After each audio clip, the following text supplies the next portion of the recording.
that could slake. Gone is the wrath that made the foe break. When the rivers ran red, red, red. When the rivers ran red, red, red. When the rivers ran red, red, red. When the rivers ran red, red, red. When the rivers ran red.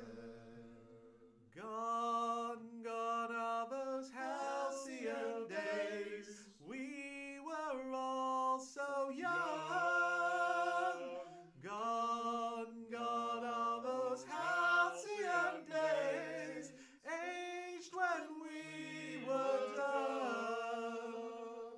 Gone are the screams still in my head. Gone are the fields of the glorious dead.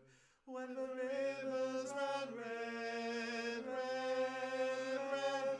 When the rivers ran red, red, red. When the rivers ran red, red, red. When the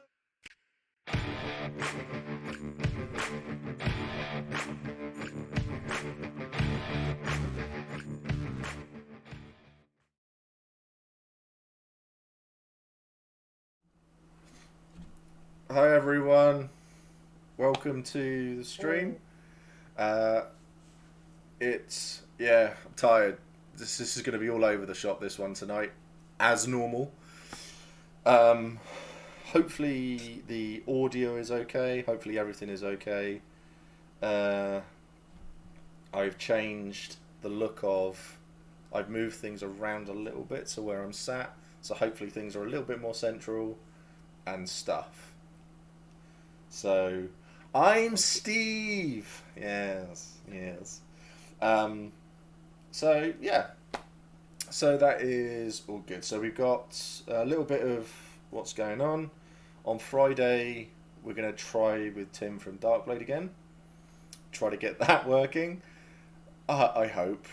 And then on Monday, we've got Jasper. They are from... Oh, let me get this right. Jasper, they are from LA, and they do a lot of. My light's on. Yeah, my light's on. Make sure that's all good. I could. Oh no, see that's even worse. Let's try that one and see if that's a little bit more focused. Bit of a ghost person. Good. So yes, we've got Jasper on. They are from I think it's LA, and they have a lot of experience of doing LARP in America. So we're going to talk. I'll go back to that. So we're going to have a little bit of a chat about American LARPs, weapons. We are also going to go into a little bit of details about issues that can be found at LARP. If you are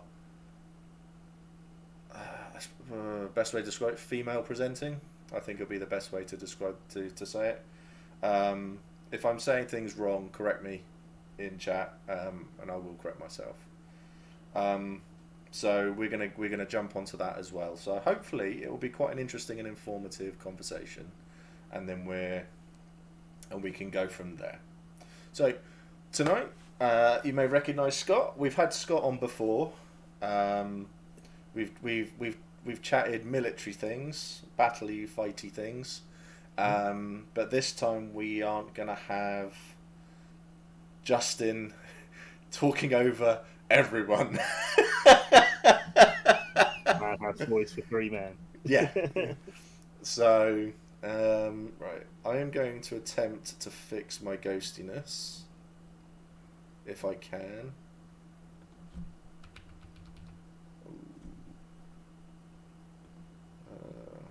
That's a bit better, I think. But, yeah. Scott a little louder if possible. Yes, I can turn Scott up. So I talk some nonsense, so you can calibrate my voice. Well, it wouldn't be you if you didn't talk nonsense, Scott. Let's face it. Let's be honest. Part-time my job. Carolax, hey everyone, how are we all doing today? So, that's all good. Everything seems to be good. How are you doing, Scott, anyway? How are things? Yeah, not too bad. Same old thing, really. Drifting back into more lockdown joys, but Yeah. It'll be what it'll be, really, won't it? Yeah. How are you coping with the longest dark? I think it's the longest I've been without whacking someone with a rubber weapon for like 20 years. So I've pretty much internalised that. It's very odd not to have it as an outlet, but fortunately it hasn't driven me mad running the streets whacking people with rubber weapons, which is, a mild worry at one point.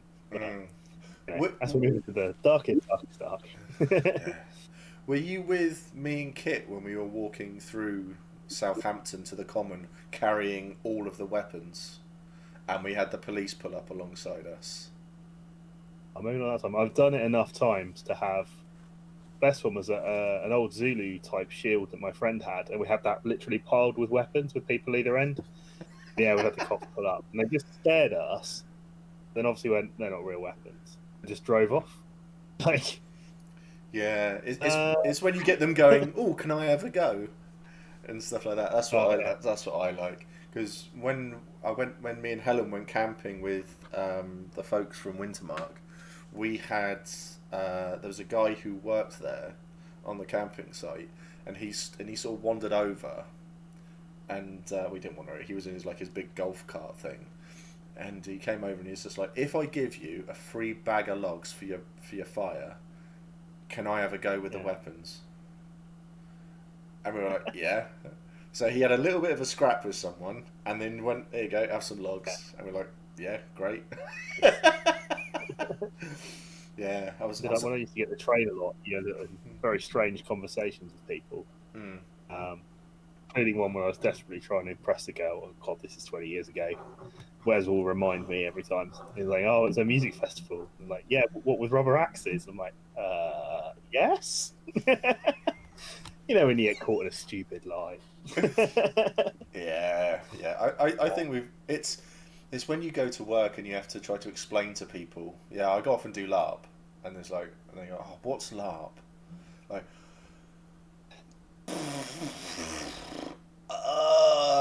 it's like reenactment, but more fun. Yeah. I wonder if Pete's watching. In fact, that got me in trouble with something. In my one of my old places I used to work, there were some reenactment people there.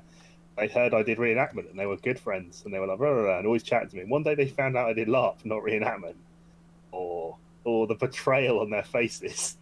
The thing is, because at the time I was playing in the Dragons at LT, I was quite interested in Iron Age Celts and stuff, and they were Roman reenactors, so we had lots of interesting conversations about Iron Age and clashes of cultures and stuff.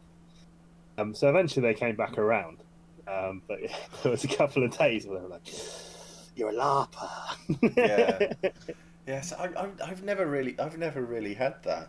It's like where I used to work, and people would say to me, "Oh, you're a LARPer, you're a nerd," and stuff like that. And then it's sort of like then they find out about me and things like that, and it's like, "Oh, you were this as well." Oh, that doesn't really make any sense. It's like, have you gone from that to that? And it's like, yeah, fuck off now. I'll be over there doing my job. I really got a job interview as well because I had LARP, and they were like, "What's LARP?" on my CV or whatever, my application form was like, "Your hobbies," and they were like, "We need to know, what is this?" Yeah, because it's a bit more well known now with it coming up in pop culture and stuff. But it's funny the conversation you get out of it. I love it. I really. Gigi is. I've had to describe it to a person on my dissertation course. Good fun there. Have you recruited them though? Because you seem to have recruited a lot of people to your group. Get messed. Yeah, that's it. I do LARP. Are you coming now? Come with me. But be careful not to recruit too many people. Though. You need someone to work while you're at your LARP events. I think it was Kit's problem. Yes. Yeah. He suffered with it a lot. I do remember a couple of sadly no.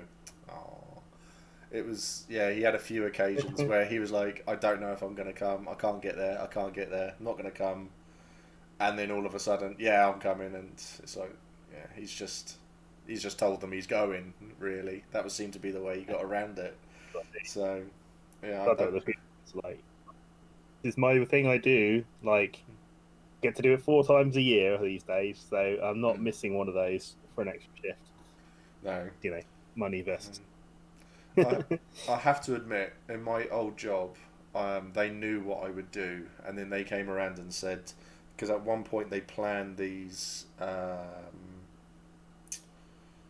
basically emergency things. So if something had gone wrong somewhere, you had to stay until you had to learn how to do all of the emergency systems and everything. And they turned around and were like, "Yeah, no, there's no holiday. It's all banned for this weekend." And I was like, "That's Empire." And they're just like, "Yeah, but you can't really. Yeah, we can't give you the holiday. We've cancelled your holiday. You have to come in to do this." So I remember talking to my union rep, and he was just like, "Yeah, do they know that you're planning on going?" It's like, "Yeah." He's like, "Well, phone in sick. Just pull a sickie." He goes, "And what's the worst that they're gonna do? They'll call you in and just say, 'We know you weren't here.' They can't do anything. They can't prove it or anything like that." So that was it. So I did. Yeah. So I just phoned in sick for like a week. And yeah, it was really bad though, because I got back to work and then 2 days later I had the beginnings of pneumonia. Oh, God. So so I became very ill, really, really ill. But anyway, we digress. Let's so it is all about LARP, isn't it? Really. So I had a big conversation with one of my managers about it, and it is literally, do you work to live or live to work, sort of thing. Like, I'm not a vastly ambitious person. So I do work so that I can do the things I want to do. Okay? So the idea of missing the things I want to do to get a bit more money is like, yeah, what's the point? yeah. I want to go off. I want to LARP, and I want to enjoy myself. I don't want to go and work myself into the floor or anything like that. So unless I love my job, in which case I'm happy to go to work. But that's few and far between, really, these days, isn't it? So yeah, I've had jobs I've loved, but I mean, sometimes you gotta draw the line, or you'll, having been self-employed, you will work yourself into the ground. My wife's currently trying to do, but yes, yeah, but she you seems, really love it. yeah. But she's doing well though, isn't she? She's actually doing well with the stitching and stuff like that, isn't she? So Exactly. She got snowed under at one point. She found some vein in a big Disney group and was like, "I do Disney masks." PayPal shut down her account temporarily because they were like, "You're clearly money laundering." But no, it's just something popular. That's fantastic. That's awesome. That's awesome. I'm glad it's working out for her. So that's really good. Yeah. That's really, really cool. So, unfortunately for Scott, you are in Highguard. Yes. Why Highguard? Yeah, you know, it's the only true way. You know, the clue is in the name. Adopt the Highguard. It's a stupid old joke between our group, anyway, based on Kingdom of Heaven, which, if you've watched it, they say the Highguard quite a lot. As Dawn has said, Dawn has just said, "Oh, bless, we won't hold it against him." Yeah. The running joke was because the actual Highguard isn't much use in LARP because you don't really need the power that you come from that kind of hit. No. It was a running gag in our weapons practice group, which then a couple of years later you come along with Empire of the Nation called Highguard. There was a whole world of ribbing when we decided to go that way. Yeah, because you were off with a lot of people that like from Vampire in Southampton that I'd know from Vampire, and a lot of other people as well from that same sort of group in Southampton. They're now all over the country, but yeah. How did you? Because you're in the Shatter Tower, aren't you? It's the Shatter. Well, what was the Shatter Tower? Oh, I was the Shatter Tower. That's kind of fragmented in an increasingly messy way because of the Longest Dark. So currently, there's a chapter called the Sentinels Tower, which is basically most of the fighty part of the Shatter Tower. You're all Space Marines. Going into too much. You're all Space Yeah, Marines. the Space Marine. on the on the chapter surf doing all the healing behind the lines. Yes, yeah, because you used to wear all of that fantastic white armor, but now you're more rags than anything, isn't it? Oh, that's more to do with my budget, to be honest. But we were changing. It's like, oh, we need to change costumes, and I'm like, oh wow, my oft repaired green robe is literally on its last legs. I was like, oh, I can use it for Druge now, and I'm like, might not be in good enough condition for Druge. Is it in the state you'd sneeze on it and it would just dissolve? Is it that bad? Is it?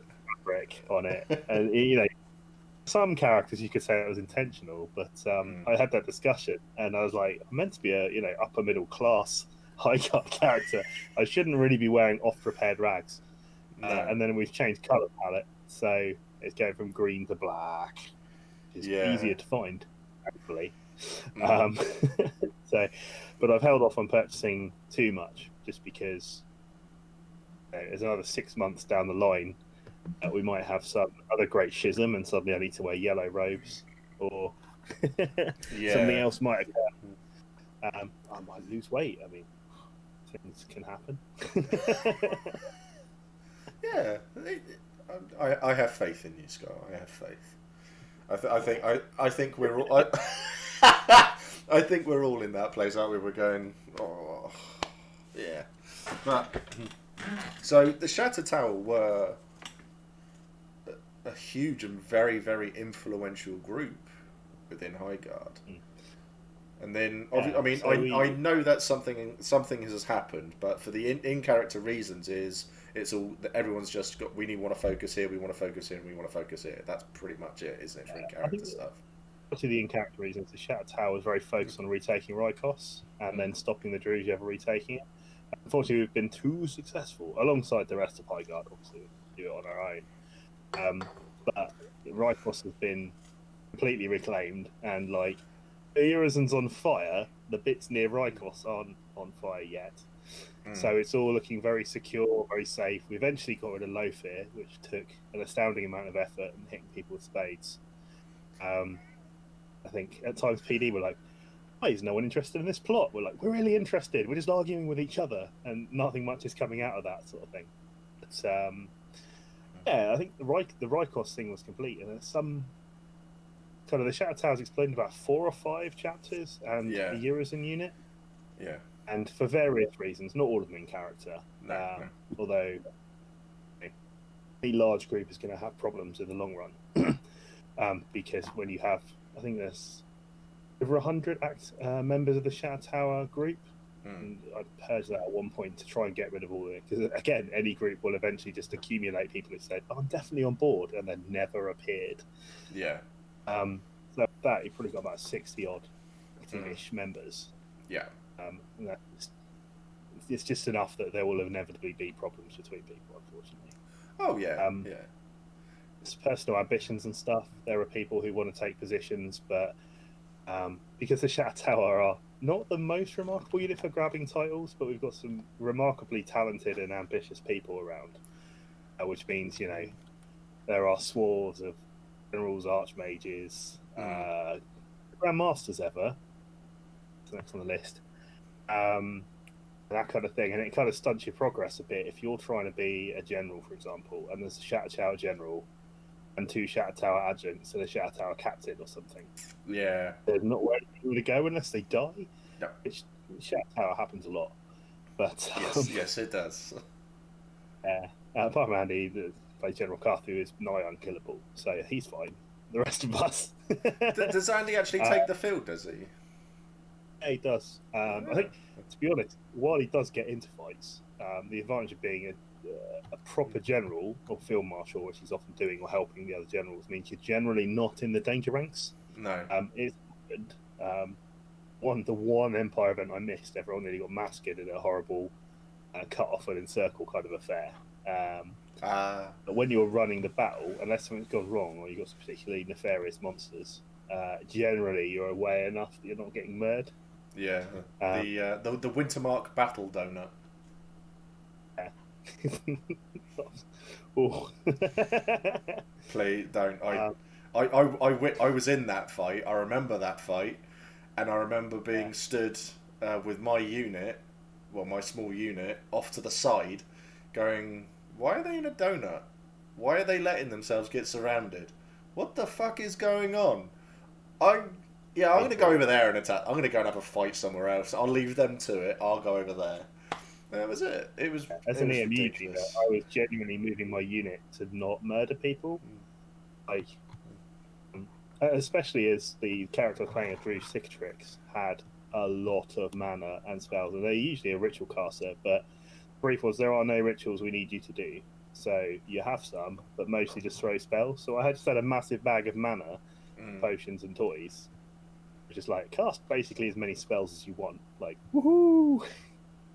Jeez. It was like I generally felt bad because we made a couple of aggressive thrusts at first because we didn't realize quite how badly that was going to go down, and I venomed a couple of people thinking, oh right, they'll get venom and they'll fall back behind the lines, cause a bit of a ripple, do everything, and then they're like, oh no, my leg's gone, oh I'm dead, and I'm like, that wasn't the plan. Ooh. We were circling around a bit to try and cause carnage, but yeah, the donut and ruined all the plans. Like, it's the first world problem, isn't it? Really, like the battle's going so well, our plans aren't happening. Like the narrative bits and stuff, it's just donut. And the fight, and the donut will ground into the gate, sort of thing. And it was savage. to be fair, I think that battle lasted. Well, I think it was like 45 minutes. It was just over. Yeah. We failed at everything. It was so bad. I remember having to grab some people and just pull them away. But when you're in the heat of the fight and that, it's like I want to get stuck in, but I can't get stuck in. I want to go over there and twat that person in the face, but the difficulty there is that you've got like 6 lines of people, and then you've got about 15 lines of Druge, and then you've got their general who I really want to get to all the way in the distance. It's like, yeah, I can't do anything. I think in a couple of ranks, Druge, and the Druge general was actually in the front rank at points because I think he also thought like this is going too well. And he's obviously a full NPC sort of thing. So he's, and again, the Druge are also basically the way I explain to my unit is basically a Druge Cicatrix is basically Skeletor. The serious. You want to get in there and gloat, and generally be a villain rather than being particularly effective because you are evil. Yeah. Sometimes it's the perception, and that kind of reminds me of the point I wanted to make in the last video. I'd forgotten about shield walls, and they're aggressive formations. Like, this might work better in real military history, but the image from Vikings, they're all like, we're in 19 layers, but actually 2/3 of the people in that shield wall are completely useless. Yeah, because they're in a little box like this holding their shield, and they can't do anything. I think that's what, with the general thought with humans in fights, is most people just try and hold a line. As soon as you get that mentality, like, I'm being useful, I'm in the shield wall, you're not, because the monsters are achieving their goals and you're static. Yeah. Sometimes it's fine. Sometimes you do want to sit static, but generally you should be using those shields out offensively and attacking, which means you can't multi-layer interfere. Like, I get very angry sometimes at people trying to overlap my shield, and I'm like, piss off, I'm trying to protect my leg with that. Yeah. Like, yeah, I mean, John's just said in chat, the shield wall that pushes wins. I have a great tactic with Alex, who's the Thane of my hall. We do this thing because he has a shield. I mean, Smith he's 6'4", 6'5". He's a big guy, so his shield is enough to cover like half of him. So it's a big ass shield. So he's stood there like that, and I will be stood behind. So he'll be pushing. We'll try to get people go, but we will always end up in like sort of a V sort of formation, and we'll always be at the tip of it. And I will always step like 5 foot back, 5 feet away from him as he's holding, and then I'll just run at him, and he'll just go like that. He'll just raise his shield, and then you get an insane Mac running through with 5 shatters going shatter, shatter, shatter, shatter on anything that moves. So weapons are gone, shields have gone, and then everyone runs in behind. Posture Sensei, thank you so much for following. So one goal to ensure that you not suffer from back problems in the future. I've decided that my actions and discipline were needed here. I order you to check and fix your posture, or I won't be pleased. So listen to me. The outcome of disobeying a student is never good in the hands of the posture sensei. I expect a lot from you. Now fix your posture. Yes, Scott. There we go. Sit up straight. Believe me, I spent a lot of time in the chair. Yeah, so I had, funny enough, my PT at the gym has said to me, do this to work on your posture. So I have to I have to bring my shoulders back a lot. It's helped, yeah. So, no, that's definitely not the weirdest thing to happen on one of our streams, that's for sure. That's really good. I like that a lot. So yeah, praise be Posture Sensei. Thank you so much. Namaste. It is really, yeah, it's very important. Yeah, so If you wait for it.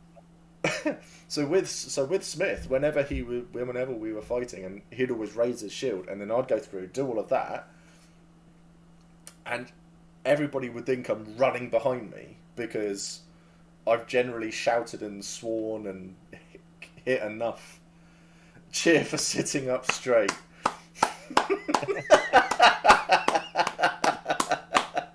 That's fantastic, Ben. So I get so I do that, and then everyone will come running through after, and of course you've caused enough panic in that little bit there, and I've killed one or two, or I've sent enough people with big shields or spears. They've gone, well, I can't do anything now, I'm unarmed, and they go walking back, and then they get hit, and they break, and it's great, and I love doing that, and that's Massively important. And I've witnessed it on a factional level. So I spent like not the first few years because I did a lot of club systems. My first experience of fest systems was LT with the dragons. The dragons always go forwards. Like even when we're losing, we're going forwards, and it set this precedent in my mind that that's what happened in big fights. Yeah. When I moved to a different faction in a different system, I'll remain unnamed because I'm not really very complimentary about them right here. Like, it would be problematic because I was playing a wizard. And I would literally be like, right, onwards, and I'd find myself at the point of a wedge, a bunch of clank behind me, like, and I'm like, what the? Fortunately, at that point, we had done a preposterous amount of training, and hard skills really do win. Yeah. The push wasn't there, and I see that in various groups. I think it's faction wide or nationwide in Empire, but there are groups that you worry about, and groups you're like, oh, they're just going to sit there and do nothing. Which you can start to pick up. That's why heraldry is important. Recognize who the scary people are. Yes. And I credit a lot of that for the Shadow Tower as well, to be fair. Branding is wildly important. That's another subject. Come back to that. Yes, we will. The great huge things. Like, I have literally, again, back in the LT back in the day, I have, like, pulled into a group of 5 people like it was a Super Senpai show and I was the heavy one, and literally scattered them by wildly swinging sort of thing when I had the power of youth. I could run around all day. Yeah, I don't know what that is. It was long gone. You can appreciate it till it's gone, and then you're like, oh, my knees hurt and I can't walk now. Aggression, and the problem is sustaining that and having the people to run up behind you, because there are people, like both of us, to be fair, who will just walk into a battle line, and I've literally done it. The problem with Clank is it makes you think you're invincible when you're not, but it gets in your head. I'm immune to being stabbed. I cannot be harmed. Like, wait, this is a game. I can totally be fake harmed enough to knock me down. Yeah. You don't have those people behind you. And that's why I credit a lot to the Thunder Hippos. Like, as monsters, we're not always the most equipped, but there's enough veterans who understand that aggression and want to get stuck in. Yeah. You just steamroll through people at times. Especially you can pick your targets, which is like half my job as an EMU leader, is just like direct the carnage. Yeah, definitely. Yeah, other times usually when I'm scattered, when you're in that part of the battle, when you're with a bunch of randoms, I'm like, right, let's breach this hole, go! And then I'm like, I'm on my own, and then I'm dead. So funny enough, go for a walk. There's a great picture of me in a battle where it's me screaming and hitting a shield and calling shatter, and all you can see is me, but it's from behind the orcs, and you can see my unit. Well, it wasn't my unit at that time. I hadn't really formed it, but they were like 20 feet behind me and just stood there. It's like Smith has stood there. Smith's pissing himself laughing and watching me do it. But I fought them, and I went there on my own, and then it was just sort of like hit. And I'm still going, thinking people are with me because I'm just focused. And it's like hit, and I'm like, wait a minute, I've got like 17 hits, and it's like I'm being hit a lot here. I'm probably, I should probably go down now. So I drop, and as I drop, I'm just lying there, and I'm looking back, and no one's moved. And it's like, I'm so dead. And it's like, you're allowed to play it out for like 5 to 10 seconds. So I'm there screaming at everybody, and then I do unstoppable, and so I'm back onto 3, and then it's back onto 2, isn't it? No, it's back onto 1, and then is it 3? I think it's 3. It might be that I had some shiny stuff last time it happened. I've not been unstoppable for a while. Yeah, so you do that, and I turn around and I'm screaming at everybody. I do unstoppable, and then they see me getting up, and they're going, come back to us, and I'm going, no, and I turn around, and I start hitting the line again, and that's when everyone's sort of like, we should probably go and drag him out. So they come running at me. I've been knocked down again, but like half of Wintermark has then come and hit this line and has just like pushed them all back, and I'm getting people sort of like, yeah, we should, probably. Are you all right? And it's like, I'm gonna kill every one of you. So like, I'm more likely to be found arguing with my own nation and my own army, my own unit, than I am with the enemy. So it's great. Last character had some grumps. I get a brilliant one where I burst through the enemy line and went, "Oh, I am definitely dead." And then Phil managed to get a swift heal between someone's legs with a staff. Just dunk and see his face between some legs, like swift heal. I'm like, oh baby, ah. See, that's what I like with Mac and Grim. It's I get Grim stood behind me, and he literally holds onto the back of my plate.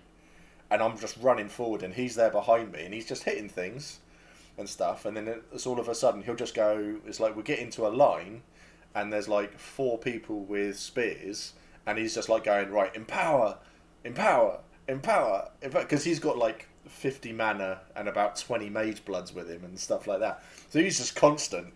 It's just constant. So it's like, oh, okay, shatter, and they go down, and it's like, this is so much fun. And then I get knocked down. He just comes running over. It's like, yeah, swift heal, back up.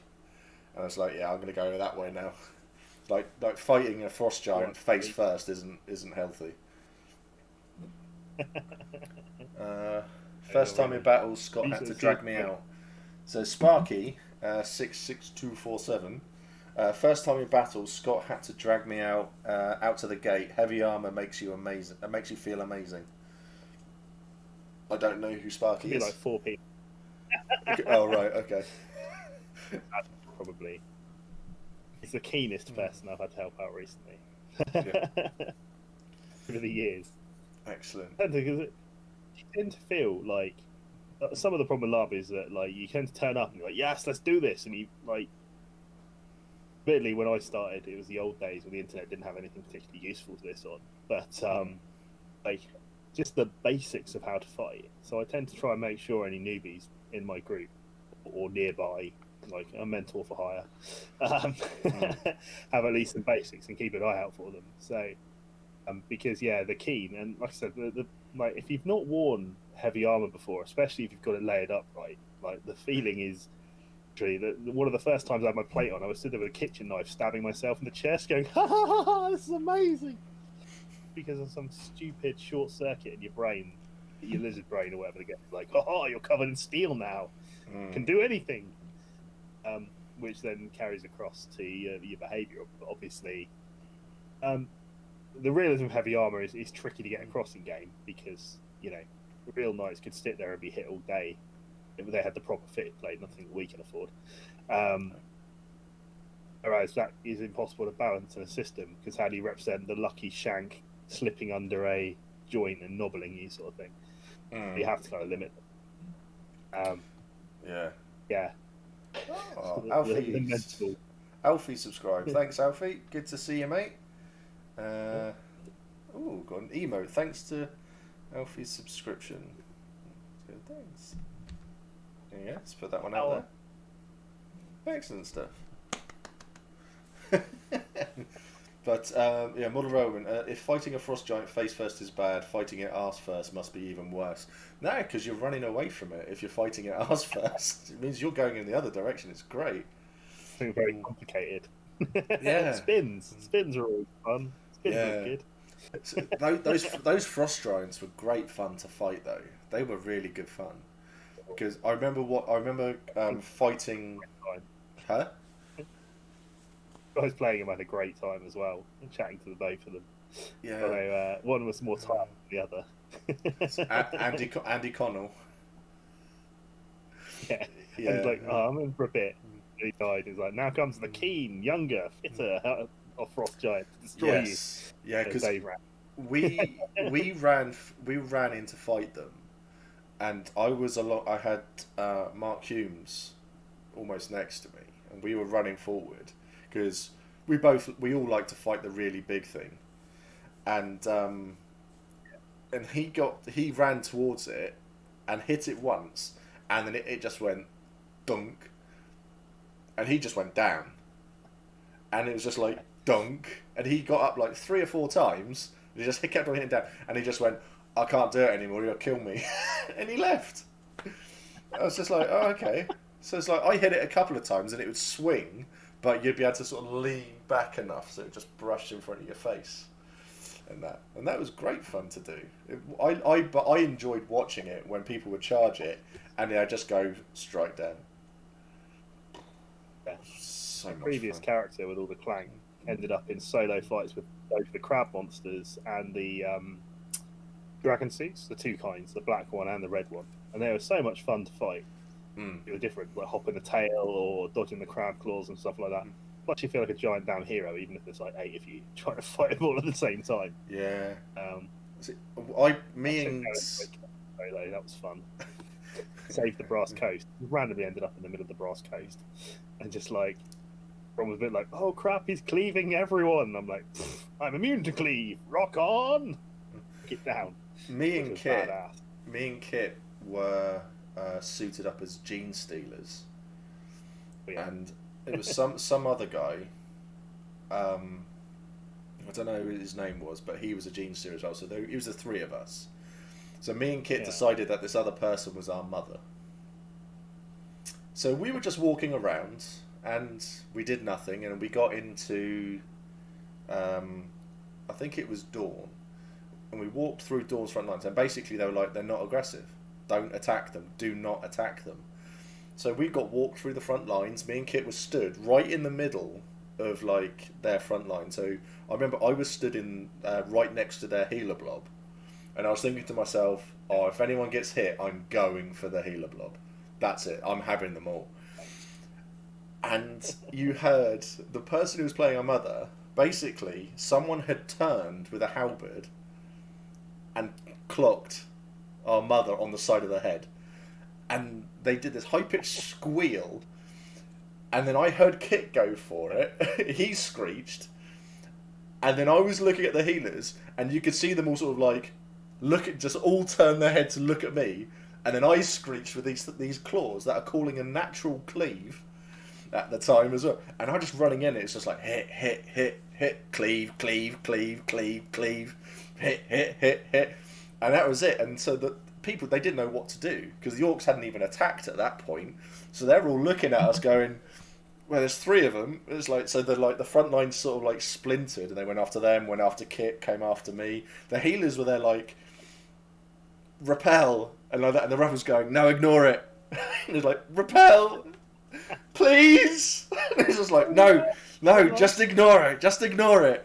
And it was just like like that, and then the ref was just sort of like going, yeah, right, run away now. And that's it, and then you just bolt, and that's it, and it'd go off, and then we went off to the Brass Coast to harass them. So, And please, if someone uses "Stay with me," go and find the friendly healer. Don't go back into the fight. What's a gene stealer? It wasn't actually a gene stealer. The is that's a Warhammer thing, isn't it? Yeah, they're from 40k. Is it 40k? Trigoni is what they're meant to be. If you look at the bloody Great Pit, or whatever it's called, it's something similar to that. That's full of them, so that's probably the easiest way.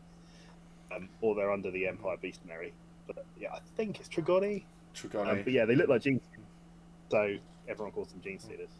Yeah, so we were in these purple outfits. We had these like skull things on, and we had claws on our hands. So we had like 2 claws coming out like that. These claws were like 12, 14 inches long, and they were just like walking around and just like dun dun dun dun.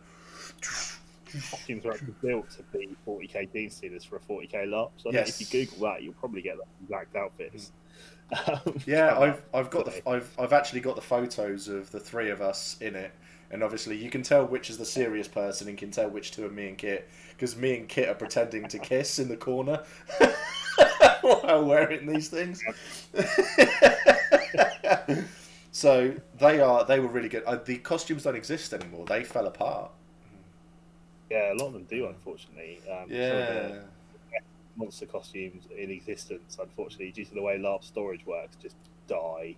Yeah. And mould in them, or you laminate or something. As well, the ogre ones. I'm surprised we haven't seen the ogres for a while. They got some really good and solid ones for that. A bunch of my mates were playing the ogres. I don't know if PD decided not to run ogres for a while. Yeah, I've been an ogre. Large monster were always a bit funny. Empire. They've sorted out now. Yes, yeah. I love fighting the Valorn. The Valorn are great. They are really fun. Yeah, like even fighting in Spiral. Have you ever fought in Spiral? Yeah, loads fighting Spiral. Especially as I got I got a stupid anointment to try and protect me. I think it was Pride or something, and I can't remember the exact details, but it was something that pretty much just technically protected me, but actually made things worse. Like, you'll suffer no affront to your dignity or something. I was like, oh, this is gonna be fun to play with, woo! And then obviously, last Spiral battle had effects even beyond that, didn't it? Yeah, I love fighting in Spiral because that's actually where Mac was born, because his mother was from Urizen, and I was just like, Spiral. So there was a brilliant one with the Black Plateau that's where I actually ended up fighting the Drake solo for a while. We came back from that. I think there was some screw up with the Black Plateau was meant to be upvoted that weekend, but this skirmish they didn't do that. It was just normal level Black Plateau. Okay. Black Plateau is fine. It's like a normal wood, Seems very familiar to those placed in Voldemort's we went and stuff like that. Yes, I love fighting on the Black Plateau. It's great fun. Did you ever find the big ogre with the gold wig? Did you ever fight that? I don't think so. Was that the 4-armed one? No, it had followers that were basically religious zealots, and if you knocked its master down, they would all then go and kill themselves onto it, and it would come back up on full hits, essentially. Awesome. And the first time we fought it, we didn't know, so we sort of like didn't protect this thing. We killed it, and then everyone ran to it and jumped on it and healed it, and then it just got back up again. It did it like 5 times, and we were like, we haven't got a clue what we're doing. And of course, then with all the Spiral and Black Plateau effects, we're all then going insane as well, and we're all being cursed left, right, and centre, and we're all then start attacking each other. So we left. And it was just like, we don't have a clue. We didn't have a clue. That was brutal, that fight. That was like half hour of madness. It was awesome. It's absolutely awesome. The big battle on there, they had all the people playing the nutty cultists. A load of League players I recognised the front rank. We burst out onto the main field sort of thing. And just this line of people like, we're like, oh, that seems weird. And that's just one of the best charges I've ever seen in LARP, full stop. Just frothing lunatics, just everyone's well into it. You got that mania, like breaking on this big wall of cataphracts. It was a fucking awesome fight. Yeah. That was awesome. That whole fight, we pushed them back to the wall and held that sort of thing. to pull people out of the breach when they're trying to carve them off and cannibalise them. Meanwhile, everyone's right on the verge of murdering each other. Yeah, I have fought against the Shattered Tower. I have fought against you and everyone there. It's quite nice because you generally find in that situation you go, oh, I recognise them. Oh, let's go and try and kill them. And things like that. So I have gone over that. I have been killed by you a few times by an arrow and stuff. So and it is good fun. I think that's one of the highlights of monstering and stuff. So I think it was the bandit battle, and I'd been separated from the unit behind the line, so I was just stalking Kit because he's doing his Kit things, he's running off on his own repeatedly. Was he dressed? Like, son. And, he never quite got far enough that my tubby ass could catch him, but I did eventually end up fighting him and got my ass kicked. But... Yeah, I fought against him, and the Navarre went to charge this ritual circle. And there was only like 3. They were meant to get to it, but there was only like 3 of us stood there protecting it. And he went running into it. He just jumped into the middle of it all and started hitting them. And of course, the 3 of us are then behind Kit, hitting him in the back. And he went down, and he was on his own. None of the Navarre went running with him. So the other 2 sort of like went off, and I'm still hitting him, and he goes down, and he was like, yeah, okay, and he starts counting, and it's like, oh, I think I've killed Kit. And I just stood there as he goes off, and we sort of drag him off to the side and hope that they would charge and get him. But no, if any Navarre, I think 2 of them could have charged, and it was only me who could fight. It was only me. They would have got him back so easily. It goes back to so many people, and it's not their problem. They're not cowards or anything. It's the psychology isn't there to be an agitator, to step up and do that first hit. And it's something you either are or you aren't, and you can build it up a bit with experience and training. But like, some people have it, and some people are like, "I'm just going to stay back here and hold the line." You're like, the line needs to go forward. I'm just going to hold this line here. Yeah, I think it's the mentality of taking that first hit, isn't it? I'm always happy to run into a fight, and I will always let them hit me first, because I know that as soon as they've gone down and they're hitting me, it's like, right, I'm going to get like 4 or 5 hits in now, because their weapon is down and my first weapon is holding their weapon down, and they are now just open. We usually have doubles, don't you? Yeah, so I do a little riposte slow. but it's half the fun. Themselves, but exactly, you know, if you. And this thing, people will enjoy it if they've got someone suitably forward to follow in, and they'll go in. It's just weird herd lizard brain stuff, isn't it? Sort of thing. Like, it's more extreme when they're who will actually shoot at enemy soldiers in wars. Like 1% of people, or 2%. 1% of heroes, 1% of psychopaths. With proper training, you can get that up to like 60%. Most people naturally will just be like popping off over their heads and stuff, and not actively trying to kill the enemy, sort of thing. Weird way of looking at things, and a big part of why veterans tend to have problems. But I'm not even vaguely qualified to comment on that. But it is half the fun. I mean, fight. I love to do stupid things in a battle, because that's where you come out with the stories, and that's something I love to talk about and tell, is stories. So it's been in 50 battles, and I held the line in all of them and achieved nothing of note. And I don't mind playing a background character. Yeah, I want to go out there and achieve something fighty, Yeah, I've dry humped a land shark. I've twerked behind enemy lines. I have got involved in a fight I shouldn't have got involved in, and all of the Jotun moved forward 50 feet. So my little fight was over, and I turn round, and I'm stuck behind enemy lines on my own. It's like, oh, okay. Is that when we're getting was this? It was. I think I came out of the woods, and then I ran like 100 yards behind enemy lines, and then as soon as there was a little gap, I just cut back through. That sounds about right. Yeah, like, we're gonna do you. I think it was maybe one other person with you or something. We're just like, yeah, fuck this. yeah. I was gone. So much fun. I loved that. That was great. And people are just sort of like watching you and then pointing as they just see you running along behind enemy line. It's like, what the fuck is he doing? Even I don't know what I'm doing.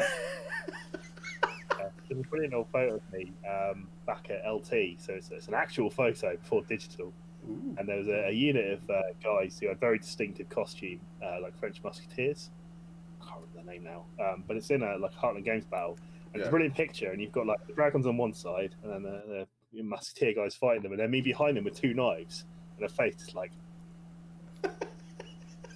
"You vanished." Your picture's there, and it's just you just see my face and the knife sticking out over the top of them, and I'm like, I remember that fight. That's when I randomly got behind them and just murdered like 10 guys in a row by just boshing them along in a line. Due to the joy of locational hits and no head armor. My camera's frozen. I was gonna say you've gone black. I don't know how technical mind is. There you go. Let's do that. Oh, there we go. There we go. That was weird. It hasn't done that for a long time. Oh well. Yeah, I think I'm on the internet, isn't it? Well, I think it's the camera, to be honest. Now for me, it's quite old. I know. So, yeah. But yeah. Every time you try and network anything, you get wrong. I find. So that's a lot of frothing about fighting and what to do and not to do and stuff like that. So what drew you to High Guard initially then? Because you've been in High Guard all the time. Yeah, I was thinking about this earlier. Actually, I do tend to just pick a nation or faction and live there forever.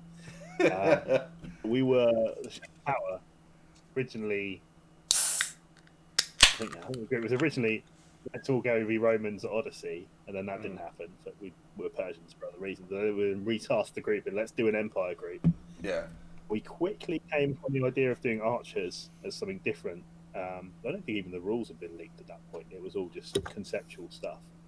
And we played a big unit of mages, and we played a big kind of shield wall unit in Persia, those sort of things. So like, let's play archers, that'll be cool. Which then led us down to basically three nations, in the Navarre, the Marchers, and High Guard. Have the whole Ranger aesthetic as one of their archetypes, or one or more of their archetypes. There was a lot of discussion about it, and this is when the briefs were just starting to leak. So, for example, at the time, I think it was Navarre were kind of pitched as kind of, where we're putting it, kind of Romani with a magical secret or something like that. It was very different to what they actually turned out to be, and the mood boards were popping up nation by nation. And we got some leaks of the early PDFs and stuff. And so we were talking about those three nations, and I think High Guard originally came from behind because I was pushing for it a bit in our group. Had a big chat down the pub and kind of settled on High Guard. I think exact reasons. A few people were very keen on the marches. Yeah, but I think we're very much pushing towards originally the Shatter Tower, almost a comedy relaxation unit. That obviously changed very quickly. Yeah, very quickly. So I think we're pushing it, and I think there was this idea at one point that High Guard would be one of the smaller nations, which is middle-ish weight the whole time. Yeah. Well, Marchers and Navarre were going to be huge, and obviously that kind of turned out to be true with Navarre. Not so with Marchers. No. They were in the middle with us. So and then the briefs finalised. People were like, "Oh, you're basically Rangers of Gondor as Unconquered, but the SAS," and that really hooked a bunch of people. And then, obviously, we then wildly went off our own brief over years, because if you say Shatter Tower, people do not think Unconquered. By that being the entirety of the written brief, because as it turns out, lots of us quite like being clanky Space Marines, and that sticks in people's heads. Because range and archer support, and this is where I come down to branding again. When you kind of blend into the background and aren't in the front rank, you don't get noticed as much. Whereas if you're all there and you have like 4 6-foot people in white plate mail holding the line very dramatically, it helps a few of them are handsome. I don't know who they are. It's not me. None of Shatter Tower are handsome. I know who they are. I know who they are. They're all pig ugly. Oh. It gets in people's brains, and at times there was only like 2 cataphracts at the start. Yeah. And there's never in the full white plate. I think the most we ever had was 8 out of like 20 or maybe even 30 taking the field. But that captures the imagination. As to things like the uniform circuits, a huge difference to Yeah. being memorable. I And mean, they having all that look weight on the field. fantastic. They all look fantastic. I mean, I love circuits. They are the best cheaty item ever for costume. It's like I have literally been wearing Primark joggers and a t-shirt under the surcoat, and I've looked great. Not amazing, but like it Passable. just covers so much mediocre. yeah, It gets that image in people's brains, and Yeah. especially when you see a bunch of people wearing them together, you see people out and about, and you're like, "Oh, they're Shat Tower," because I recognise those colours, sort of thing.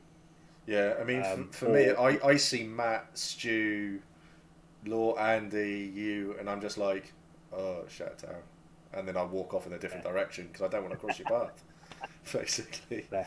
And that's so. I mean, my interact. Hi Dave. Dave's popped in, and Pete, and Lady Pigeon. Hi everyone. Model Roman. That's put the relatively cheap webcam that he got recently onto Discord. It doesn't do it very often, and Dan's got to shoot off again. No worries. Thanks for being there, Dan. That's awesome. Cheers, mate. My first proper interaction with the Shattered Tower was obviously as Cernanos. So when I was the Navarre General, and then there was a wonderful interaction. a wonderful. I want to describe it as a smear campaign, but it was a smear campaign that completely had the opposite effect and boosted my popularity massively. I became so popular because of it, being dubbed a werewolf and someone who eats children. I became very popular very quickly. Correctly. Wow. That was great fun. A few of the guys. I shan't name. It's alright. I know who it was. I know who it was. We chat. We've done it previously at CP as well. To the effect that people actually formed a lynch mob and got every single silver weapon on the field and went looking for werewolves. And CP were like, "What? There are no werewolves. Shit, get some werewolves out there now." We were laughing because we like, we made up the werewolves. Ho, ho, ho, ho. And then they come back with like a werewolf pelt, like, killed the werewolf. We're like, what? You made up the werewolf, right? That was brilliant. Little bits like that. I think the printing press is such an awesome invention in a LARP game because pamphlets and things make the game, and whether it's propaganda, and I've written a few propaganda pieces in my time, is fun. I've still got it as well. I've kept it. That's not my work, but I kept it. Reading it. It was so good. I actually kept the pamphlet that you wrote because I remember sat in the Pathfinders, and I was having a chat with Kit and Rob, and they were just like, I think we were talking about what to do with the battle, where I was moving our army and stuff like that, and then someone came over to me and goes, "Is it true?" I was like, "What?" And then went, "That you eat kids." I was like, "What?" And they were like that, and I remember standing up and the person sort of like bricking it and bolting, and then I had a few other people come up to me and go, "You might want to have a look at this." And I remember reading it, and I was just like, "Where's this come from?" And they went, "Oh, it's all over. They're all around Highguard." They said everyone in Highguard's talking about this at the moment. I was like, wonderful. So I was like, right, great. So I remember putting my armour on and grabbing my weapons because I was going to Highguard to have a conversation with someone. Didn't know who. I was going to Highguard, and they sort of like, no, we'll just go and do a bit of digging, and that was it. And then I had people, like, whenever I would walk around, people started howling at me, and I was just like, okay, that's weird. And then we went into a skirmish, and it was against one of the direwolves. We had to hunt a direwolf. Oh, yeah. And I came back I asked the refs, I said, can I borrow the head? And they were like, that's odd, that's weird, but why? And I just said, oh, this is what's going on in the game. And I said, can I borrow it? I said, I'll have it an hour, and then I'll bring it back to God. And they were like, okay, but tell us where you are, because if we need it sooner, we'll come and get it. And I was like, okay, it's here. So I remember walking back into the field holding this head and people like howling at me. So I put it on and I'm walking through Anvil looking at the looks. It was so good. And then I took it off, and people were like howling and going, "You are a werewolf then?" I was like, "Well, I'm not going to deny it, am I?" And stuff like that. And they were like, "We've got a werewolf fighting for us. Our general is a werewolf. This is amazing." And then it just boom exploded from there. It was so fun. It was so much fun. Something with your name on now. It was great. It was really, really good. Like that guy who's general too. That guy's a werewolf, and I remember him. We have cool stories to tell, like that. Yeah, yeah. How do you help Nickel? Well, it would just be chuckle. Yes, yeah, I think that the few of you were definitely being chuckle fucks, but it was so funny. I remember seeing it and going, "What the fuck is going on? Who's done this?" And Kit just sort of like, "I think I know who's done it." And I was like, "Who the fuck?" It was like, "Scott," obviously. And we're just like, "Well, probably Law, probably Sam." There's a few other culprits as well and stuff like that, but it wasn't. It was just, yeah, it was so funny. It was great. One of my favourite moments at Empire, that's for sure. Yeah. Plot, you know, you can just put something out there that's really ridiculous, and if people run with it, you can do something cool with it. Yeah, yeah. It's fun. It's why when I say to people that I'm an information broker now in character, and people are like, "How do you do if you don't know anything about it?" And people say, "Well, I just tell them I don't know anything about it." And I was like, "Oh, I make shit up. I'll just lie. I'll make it up, and then they'll go off with it." Yeah. So it's I like, can't possibly say that I've done that in the past. I think it's the vampire player in me, basically. I think it's that. So I want to have a good thread on politics learning you can do in a kind of vampire game where you can't just murder people. It does change the way you look at things. Yeah, definitely. Which is good. Which is what Empire tends would as well. Some of the circuitous logic we've used over the years. And the stupid thing is, you can overthink stuff and plan things out. One of the biggest actual hits we ever did actually happened. The victim was just like, "What? I have no comprehension of what's going on. Oh, I've been murdered." They had a lot of things they could do. See, that's what I like about the whole thing. It's like you don't have to think about things too much, because the easy answer is generally the right answer, and it's also probably the easiest way of getting out of it. Yeah. Of any situation. Somebody right now. This is one of the propaganda pieces I wrote about low fear, for example. Just it kind of went, "I've written something sensible, and I'm just going to Daily Mail it up 5 times until it's just complete nonsense." And some people who read them to be like, "This is complete nonsense," and other people are like, "Oh, I didn't know low fear ate children," for example. I don't think that was in there, but well, you're not trying hard enough. And things like how close Rykos is to Casanea, where Anvil is. Low Fear's domain, where he took over the Mushroom Kingdom, was literally a day's walk away from Anvil. He's probably harmless, but what if he isn't? That's awesome. Things like the Eurus army that wandered in there by mistake. I probably can comment too much on, and just been like, "He murdered Eurus soldiers." Still not clear. I think the army lost strength because it technically got attacked, but no one technically died. There's enough in there to, people were definitely killed horribly, dissolved by acid, sort of stuff. It's always worth getting people to think, because you generally come out with the wrong. 9 times out of 10 they'll come out with the wrong answer, but it's so much fun to just point them in those sorts of directions. And that's so many people just the first thing they hear, they're just like, "Well, that's the objective truth." So yeah, got that out there. I encourage people to write pamphlets. You can print them off at your work for cheap in your own home. Yes, in your own home. Were any high guard kids told, "Go to sleep or Cernanos will get you," as their equivalent of the boogeyman? I would like to think so. I would like to think so. Yeah. That would be good.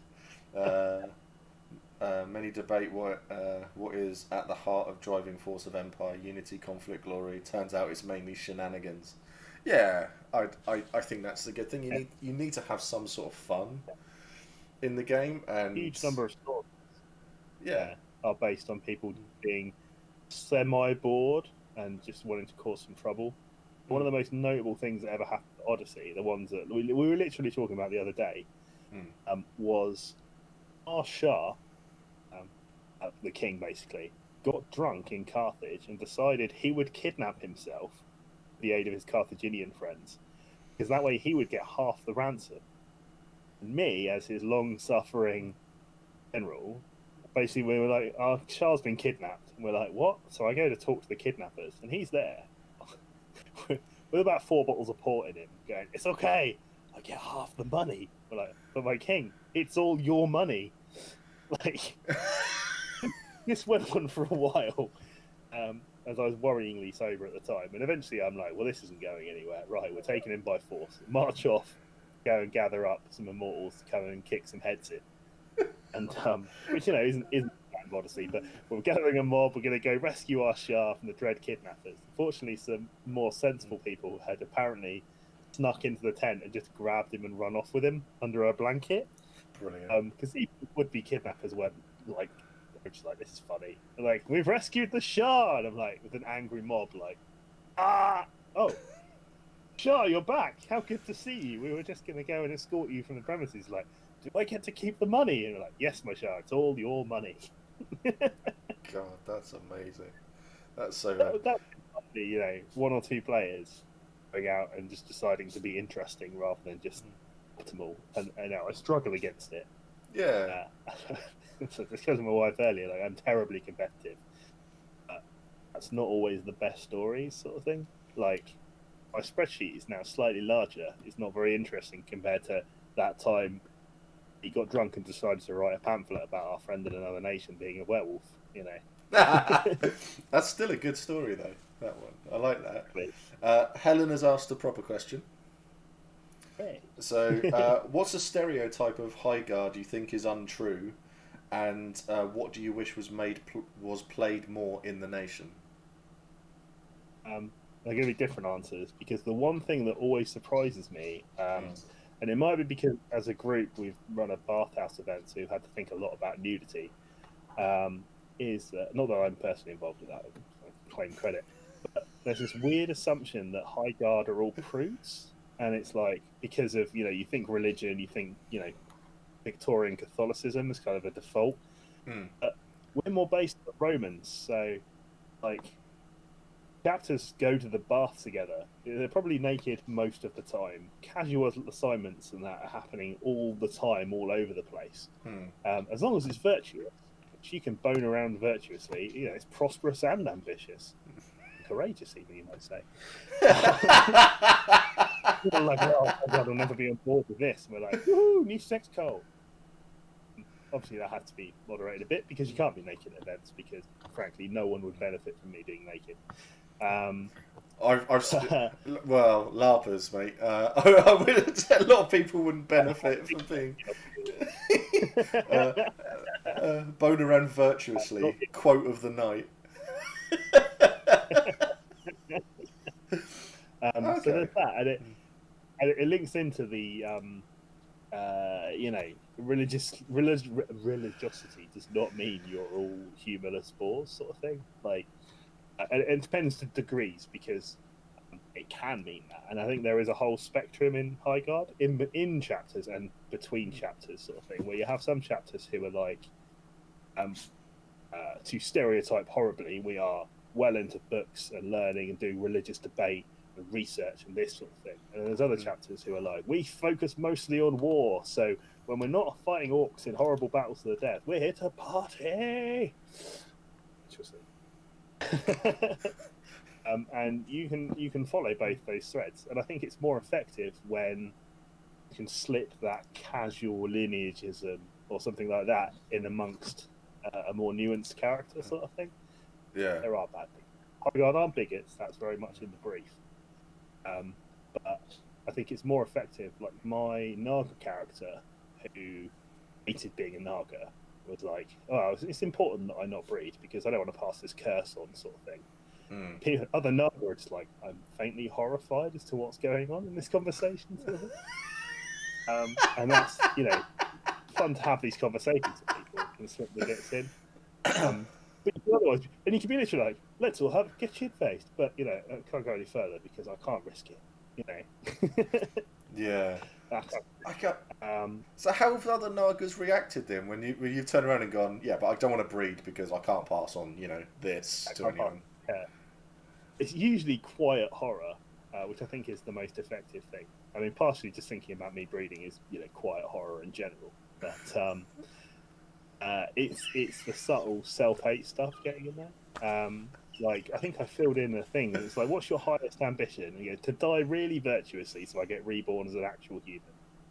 And I think I was writing that in someone. They were gathering information about lineage or something like that, and you could see them reading it upside down, going, like, what?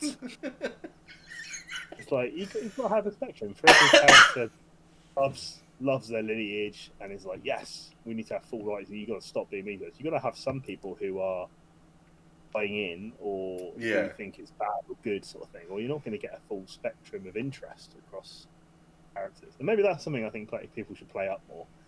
Are people doing it? I think, and I think the people playing like lineage rights and stuff, I think they appreciate getting the counterpoints as well. Like I know some orcs have said like it's terrible how everyone's nice to orcs all the time. And playing a character who had wild PTSD with orcs, basically dropped to a servile state whenever he orc talked to him. So I don't think many picked up on. But no. My former character was basically tortured extensively by the Druid and broken. So basically, whenever I'm talking to an orc, yes, like just not quite saying master, but going along with anything they say the whole time. And from an angry warrior type, it's quite a demeanor shift. So I like. I hate briars. I mean, Mac hates everyone. But with briars, it's an odd one because there was a briar that turned up into the Navarre, and it was so much. It just looked forlorn. The guy looked like the tree man. Yeah, there was a dryad. Kill a dryad.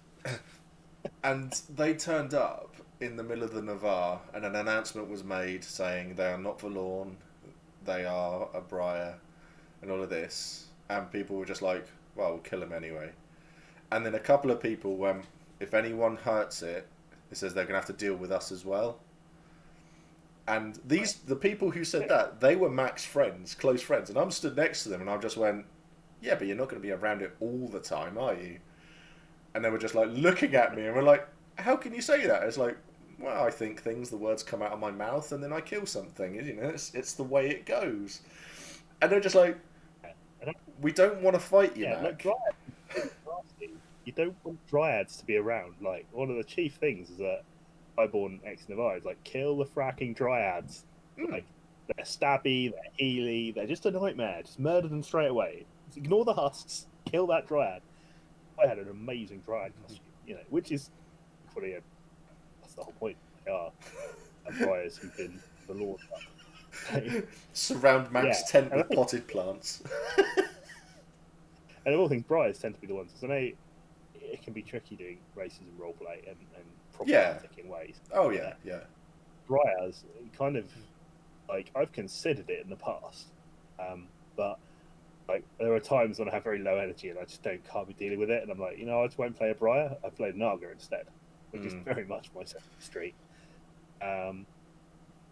It's part of the if you play an orc or a briar, you're going to get gypped from time to time from people. Yeah. Or there are various, I think, marrow in the marches and stuff like that. There are places where they don't like various lineages.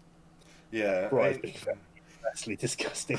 I mean, for me, the briar hate has sort of like lessened now. I'm not in the Navarre because I just don't care anymore. So unfortunately, the Morrowan has said Mac hates briars. Honestly, makes me want to turn up wherever Mac is to annoy him, nearly get killed as they're playing a briar changeling. I'm just like, they're still tainted by low fear. Kill it. Well, yeah. That's the It's mushroom fryers. yeah. My plan for briaring is caffeine and taurine. Yeah, lots of both. The high guard wash bowls are good for icy race statement. Yeah, I mean, Oh, it's so good. So good. We've had multiples in the past. Like, no. Use that one over there. The slightly less fancy one. Like for orcs and lineaged and stuff like that. And I know some people at the 7 hours event, they have a bit more elaborate because obviously the field has happened. Like our original wash bowl exploded at one point. It took us a while to replace it. It's tricky. yeah, yeah. So, I mean, that's a hell of a statement there. It gets separating them all and that's segregation and stuff, isn't it? So, but I suppose if it's done properly, then it's Exactly. yeah. It's a very fine line that's there, isn't it? So I had wondered what they were.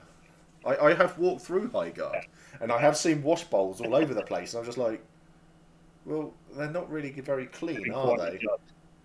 Yeah, I'm just like, someone not wearing days like plague person. Like, oh, that was some of the brilliant. So one of our unit married in Navarre, and as my previous person were like, why in Navarre though? yes, Not yeah, hose her down, boy. Like, have to do anything. Because, like, of all the nations, who is the dirtiest? And we're going to be honest, it's the Navarre. marches. Well, marches as well. But the marches. Was he all over dirt? Yes, yeah. Thanks for following Wyamorous LARP. Thank you very much. Yeah, it was an odd one. Yeah, because that yeah, it was Sam and Sophie, wasn't it? Yeah, I remember that one. Them getting married. I think at one point, I think it was possibly at Pledge, but we ranked the nations by general cleanliness. Because obviously Highguard on top. Well, obviously. Clean our hands all the time. It saved us from the pox at one point. Yeah. Navarre were very much. I think it was Marches just after them, probably winter mark. I was going to say, yeah, down the bottom there you got Navarre Marches. Well, see with the winter mark, that's an awkward one because you'd have the Steiner who would be very very clean, and then you'd have the Suak who'd be in the middle, and then you'd have Calavesi who would be really the people who live in a swamp right down the bottom. What are you doing? Plants to get high. Yeah. And then walking around talking to animals. So I mean, you got because me and Helen, we're both because Mac's now Calavesi and Wintermark, so it's so that's hilarious, Lady Pigeon. I love my swamp. I do love my swamp. It's as briefs go, the Calavesi brief is fantastic to read.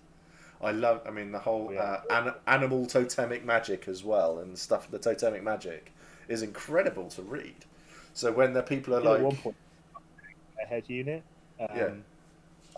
some guys at the LT did it years ago. It looked amazing, like straight out of what's it? 13th Warrior with the Bear People? Yeah, it is. Yeah. Straight out of that. Well, actually, knowing the way prop industry works, maybe those heads did come straight out of that film. And they were running around the LT field looking sweet. But, like, we can replicate that. There must be some guide. No. No. Trying to work out how to make a bear head is surprisingly complicated to not look like some kind of bear plushie. Yeah. Or like that's with mittens. So yeah, you get the head thing just there.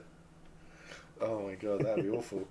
Yeah, so I like that because all it says is Calavesi is it's feathers and birds and skulls and stuff like that, and it's just like no, there is so much more to it. There's so much more to it. I mean, I'm gonna have a few feathers. I'm gonna have some feathers probably like on one of my arms, and that'll be it. But I'm mainly going, this is all going to be animals and blood and stuff like that, and sort of like being a berserk but not a berserk, because berserks were just like crazy all the time and stuff like that, and it's just like nope, I'm going to be a very focused individual. And it's like these people need to die. Okay, fine. Well, I'm just going to go and quaff half a pint of blood over there. I'm going to put some drugs in it. There we go. I'm focused for this fight. And then we're going to go off into the fight. And I'm just going to go run face first into a frost giant. And, nip him in the balls and stuff like that, and then come out of it. And that, Some people, I think a similar thing for High Guard actually. What I think is basically just getting off your tits on Liao, saying you're having visions of your past lives and running in flagellant style. And I was just like, that sounds amazing. Like, let's take this religious fervor up to 12 when 11 doesn't cut it. the greatest quote. But that reminded me actually. No, I didn't answer the person's question about things you want to see more of. Yeah. There is one, and that's the joy of the High Guard brief. In that there are 3 warrior archetypes. There's Unconquered, who, as mentioned, are kind of rangers types. Cataphracts and Guardians. Now, there's some horrible overlap between the two, which I'm not sure is intentional. Okay. Cataphracts are more like Paladins, who are inspirational. Guardians are more like your elite soldiers. And I would love someone or a group to come along and grab that Guardian identity, because there is so much crossover, and a lot of people just forget Guardians exist. Think they're like the line troops, but actually, if you want to be an elite warrior, you kind of become a Guardian, and then some Guardians specialize in the other two. Love someone to seize that and say Guardians are a thing, and try and make themselves distinct from Cataphracts. Yeah. And I know PD struggle with it, I think, a bit as well, because they do cross over in that they're kind of heavy armor, and inspiring is such a nebulous thing. Like, I've attempted to inspire people and I'm terrible at it. I think it's like the line between fighter and paladin in D&D. I'd love someone to be aggressively that, and I've seen that kind of thing used for other archetypes and things in the past. And I think there are people in the field who could make that change, or at least be a pain in the bum to everyone when they do it, which again is half the fun. Not making enemies. Are you really making friends? Lady Pigeon has said the Calavesi can be clean. Picking up animal bones, sniffing plants fresh out of bog water, grabbing dirty feathers off the floor, and wearing them. I think sometimes it rains. It's the main reason they're not all dead. Yeah, I'm trying to come up with a way. I need to change my look, because when I changed from the Navarre to Wintermark, I thought I'd play it out over a year, but I didn't really alter my kit at all, because it's like that middle ground. So it looks fine for Calavesi, but I just need to throw more stuff onto it. So you want to get iconic. Well, I think what I wear for Mac is already fairly iconic. People see me walking around with a beard, so I've got the white stripe in the beard, always sleeveless, always wearing a skirt, an ugly motherfucker, and it's just like, there's Mac, and stuff like that. So it's like with that big hammer that I use as well. It's like people see that, and it's like, yeah, they know they know who I am, and that's quite cool. I like that a lot. But I need to add to it. Just belly flop into a mud puddle at time in, sorted. No. Yeah, it worked. I'll say, unfortunately, it works as well. So, but yeah, I need to do something else, and so it's why Pinterest I've got like 5 of them, Shrek style. Yeah. Thanks, mate. Yeah. So yeah, there's loads of stuff that I need to do, and I need to do more of it, essentially, to try to, because everyone's taken it seems like the Calavesi brief is just this, and I'm taking it and going, yeah, but I want to go over in that direction now, and I want to run with that. That's the problem. A lot of Wintermark is new players, so you don't have that like depth of random tap floating around sort of thing. You tend to like. From an outsider who doesn't spend that much time around there, you got like the Raven Calavesi, guys suffering in their Eskimo jackets, and then everyone else looks like a Steiner. I know that's not true intellectually. It does creep in thoughts a distance, usually behind a bunch of shields. Oh. Yeah, that's why I don't use a shield. I don't think I'll ever use a shield. I don't like it. It's not my fighting style, unfortunately. You've always got to tweak my style a bit to suit your nation as well. I know not everyone does. You kind of get to the stage where you're like, I've literally fought with every LARP weapon for a ridiculous amount of time. So I'm like, I don't mind switching around stuff. Main problem being the fact that I'm poor. So actually, I regret previously donating a lot of my LARP kit to things. changing up how you fight to fight in character with your nation makes a huge difference, or within your the term is like nation within the nation sort of thing. Yeah. Yeah. Because Sam's just said, "Why don't I like fighting? How come you don't like a shield?" I've never liked them. I've tried using them, and I remember doing like the fight practice where we were on Southampton Common, and I'd have the shields, and it'd be like, yeah, it's like this and stuff like that, and it's just like, no, I'm too much of a brute. I can't do it. So it's like having a spear or something I was fine with. Or do you remember Robbie's Claymore? The old Claymore that he had. Yeah. That was I loved fighting with a Claymore. That was so much fun. But then you get somewhat feel beautiful in your hands. Like, I was lucky enough, my first ever LARP weapon, and probably think I'm probably still got the most man hours on, just because I was a lot more active in those days.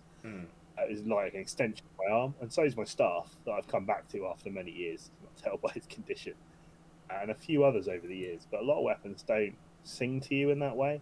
Like, I know intellectually, spear and shield is amazing, but actually, I've never found a spear that really felt like an extension of me.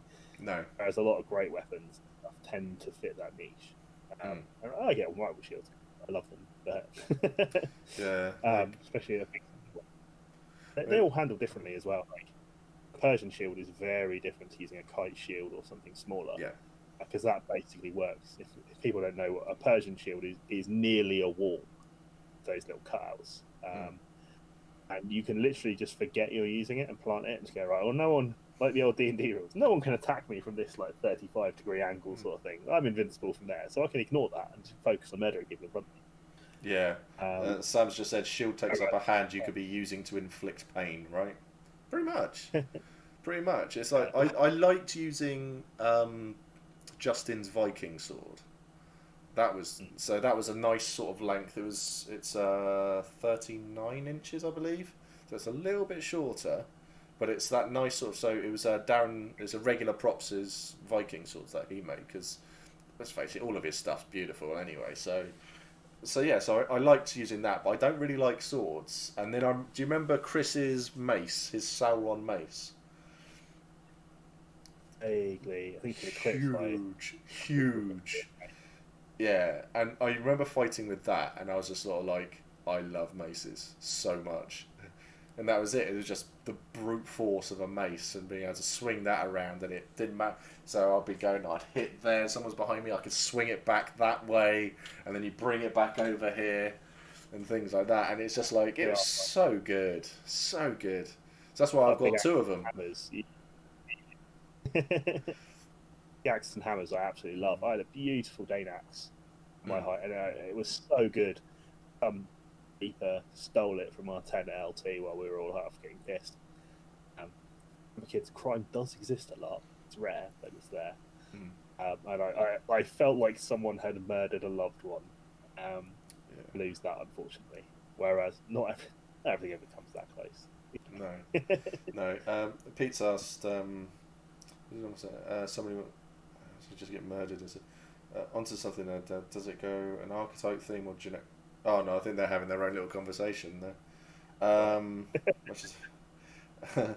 So yeah, but I think because all nations have their own like weapons as well, and fighting. Well, I say fighting style, but they all have their own sort of weapons that you're meant to try to stick. I think it makes Cyril's life easier as well when they can just go, right, we need some line held, so we'll chuck High Guard in there.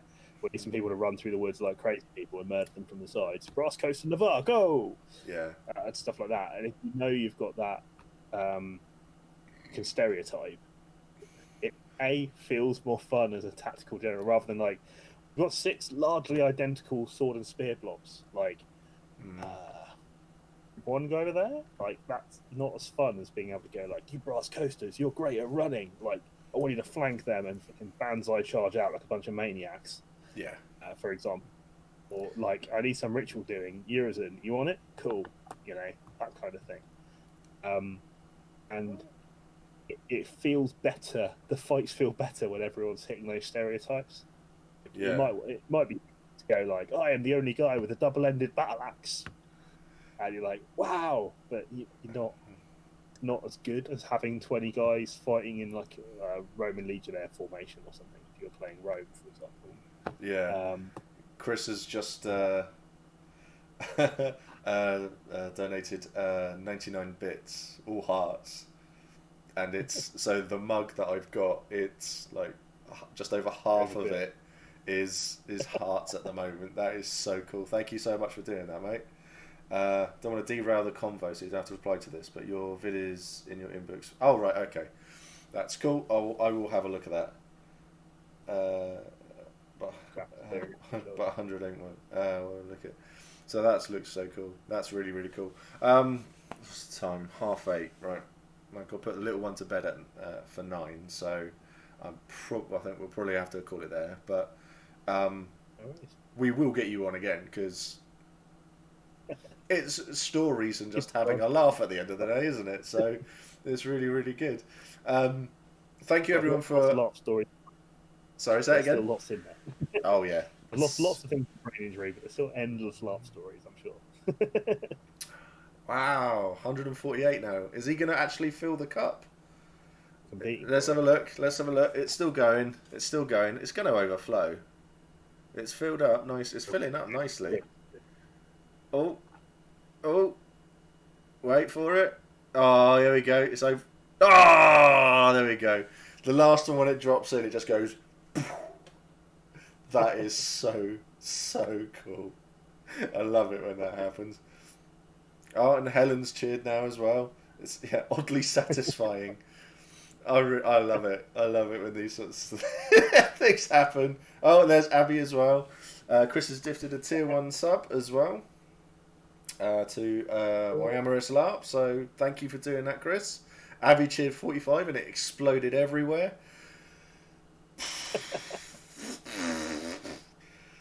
Heck, that cup now. Sorry, That's it is. Yeah, it is full of hearts. That's awesome. That is so cool. Thank you everyone so much. Turns out we're all sheep who just do what we're told. There's a donate button at the bottom there. So I accept it in multiples of hundreds of pounds. And no, that's fantastic. Thank you so much. So we'll get Scott on again. Scott will be on multiple times, I'm sure. Scott is so experienced when it comes to LARP in general, not just. Will we get Mack It Up? Will we get Mack It Up back? No. No, on that front. That. I'm hitting that out of curiosity. that caused that just disrupted everything. We will come up with something. So if there's any suggestions of what else I could put in there for things to do, then let me know. Other things I'm still owed them, Steve. Let's have a look. See if I can gift. I don't know if I can. I don't know. I'll have to have a look at things, I think. But yeah, we will do something. We'll come up with something. Also, the video. So for things that you have learnt from these streams and what you want to do at Empire.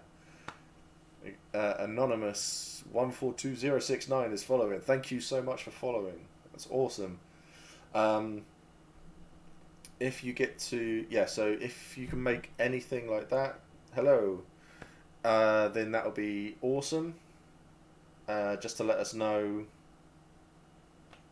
what you've done, what you're looking forward to doing, so we can put something out there. Because I know that like Matt P would love to see that all of the new players have learned all of this sort of stuff and what they are looking forward to doing in that field. Because as we discovered, Matt P absolutely loves to hear stories about LARP. He loves it. He absolutely loves it. Maybe you put on a specific nation hat for a few minutes when people redeem points. Yeah, we could do that. We can do that. A series, yeah. Just have loads of hats all over the place. Everyone loves debate about nation. Yeah. So we'll do that. And we got the Navarre hat equals a fake bush.